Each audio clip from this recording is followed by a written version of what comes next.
મિત્રો, શું તમે દૂધીમાં ગાંઠિયા નાખી કોઈ ટેસ્ટી શાક બનાવ્યું છે? ખરેખર સુપર ટેસ્ટી બને છે. એકદમ નવી જ રીતે બનતું આ શાક જે ખાશે તે આંગળા ચાટી જશે એવું મજેદાર બને છે. અને બાળકોને તો ખ્યાલ પણ નહીં આવે કે આ શાક તમે દૂધીમાંથી બનાવ્યું છે. ખરેખર ખૂબ જ ઓછા મસાલાથી એકદમ હેલ્ધી એવું તૈયાર થશે. તો ચાલો રીત પણ જોઈ લઈએ. સૌથી પહેલાં આપણે દૂધી લઈશું.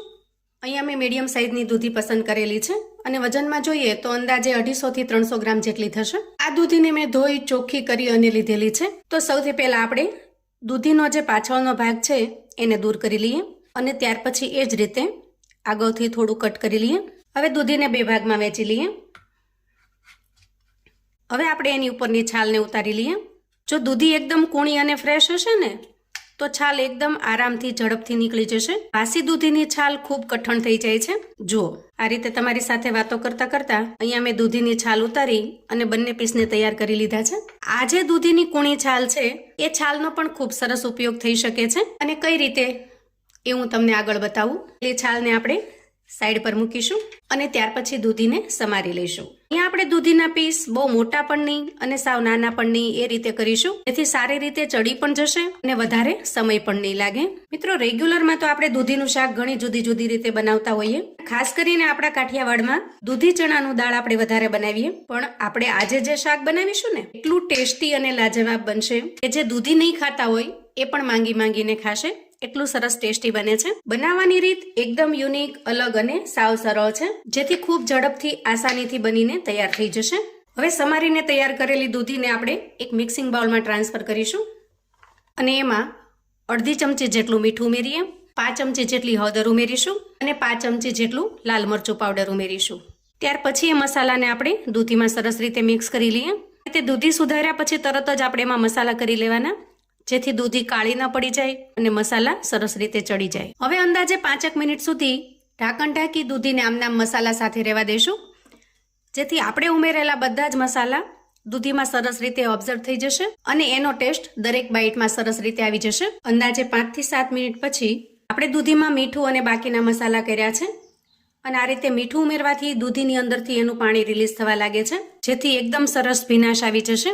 હવે આપણે 1 ચમચી જેટલો બેસન ઉમેરીશું અને સરસ રીતે મિક્સ કરી લઈશું.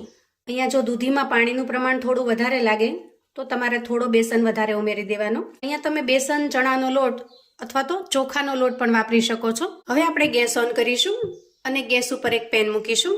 પેનમાં અંદાજે 3 થી 4 ચમચા જેટલું તેલ લઈશું. હવે તેલ થોડું ગરમ થાય એટલે આપણે એમાં મસાલાવાળી દૂધી ઉમેરીશું. અહીંયા દૂધીને આપણે થોડી થોડી જ ઉમેરવાની છે, એક સાથે બધી દૂધી નહીં ઉમેરી દઈએ અને શરૂઆતના સમયમાં આપણે એને ચલાવીશું પણ નહીં. થોડી વાર આ રીતે ફ્રાય થવા દેશું તો એ ઉપરથી સરસ રીતે ક્રિસ્પી થઈ જશે.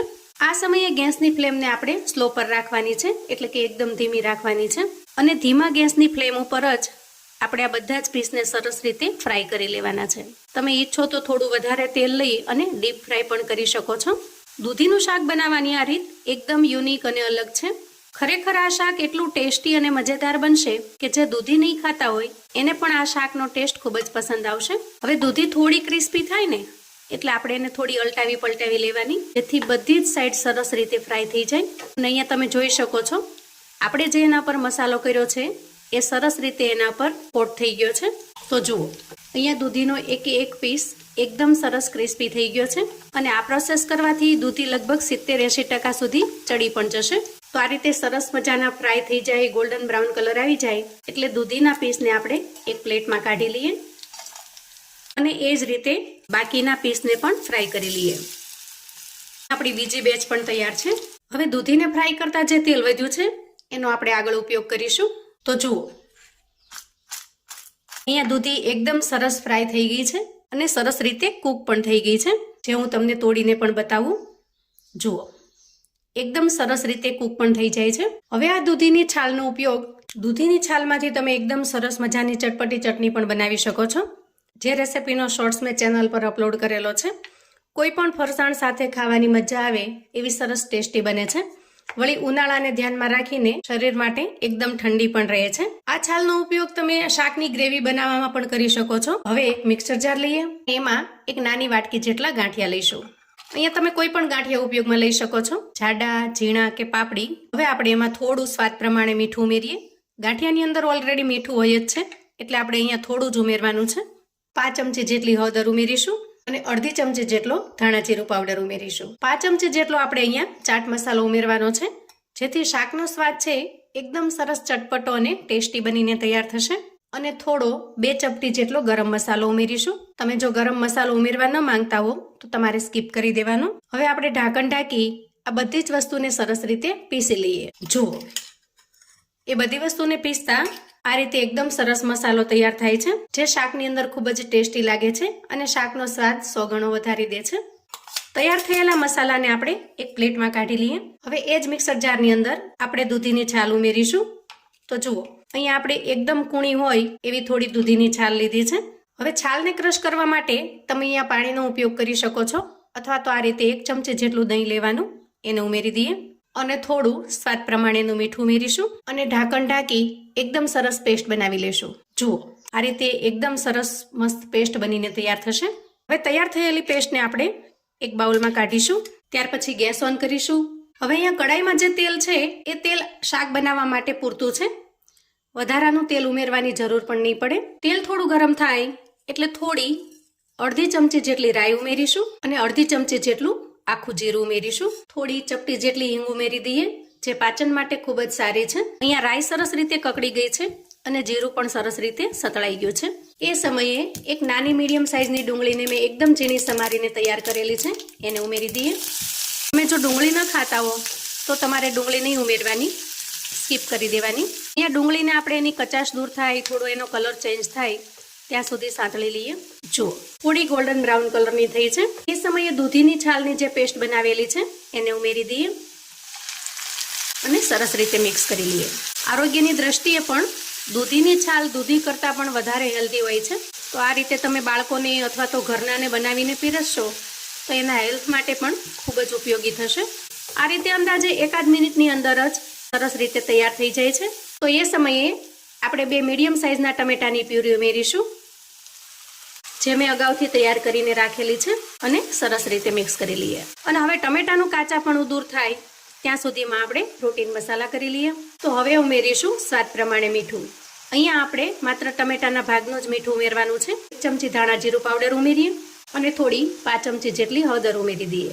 1 ચમચી લાલ મરચું પાવડર ઉમેરીશું અને અડધી ચમચી જેટલું કાશ્મીરી લાલ મરચું ઉમેરીશું, જેનાથી રેસીપીનો કલર ખૂબ મસ્ત બનશે. હવે આ બધા જ મસાલાને સરસ રીતે મિક્સ કરી લઈએ. મસાલા કર્યા પછી ગ્રેવીને થોડી પાકવા દઈએ, જ્યાં સુધી એમાંથી તેલ રિલીઝ ન થાય, જેથી કોઈ પણ વસ્તુ કાચી ન રહી જાય અને એકદમ પરફેક્ટ ગ્રેવી બનીને તૈયાર થાય. હવે જુઓ, થોડી વારમાં જ ગ્રેવીમાંથી સરસ તેલ રિલીઝ થવા લાગ્યું છે. હવે આપણે ચટણી બનાવેલો જે જાર છે એમાં અડધી વાટકી જેટલું પાણી ઉમેરી દઈએ અને આ રીતે પાણીની અંદર પેસ્ટનો જે કાંઈ ભાગ છે એ લઈ લઈએ અને ઉમેરી દઈએ. ત્યાર પછી ગ્રેવીમાં રસો કરવા માટે અડધા ગ્લાસ જેટલું પાણી ઉમેરીશું. અહીંયા તમારે જેટલો રસો રાખવો હોય એટલા પ્રમાણમાં પાણી ઉમેરવાનું. હવે ઢાંકણ ઢાંકી ગ્રેવીમાં સરસ મજાનો ઉફાળ આવે ત્યાં સુધી થવા દઈએ. અહીંયા ગ્રેવીમાં એકદમ સરસ ઉફાળ આવી ગયો છે. એ સમયે આપણે તૈયાર કરેલી દૂધીને ઉમેરી દઈએ.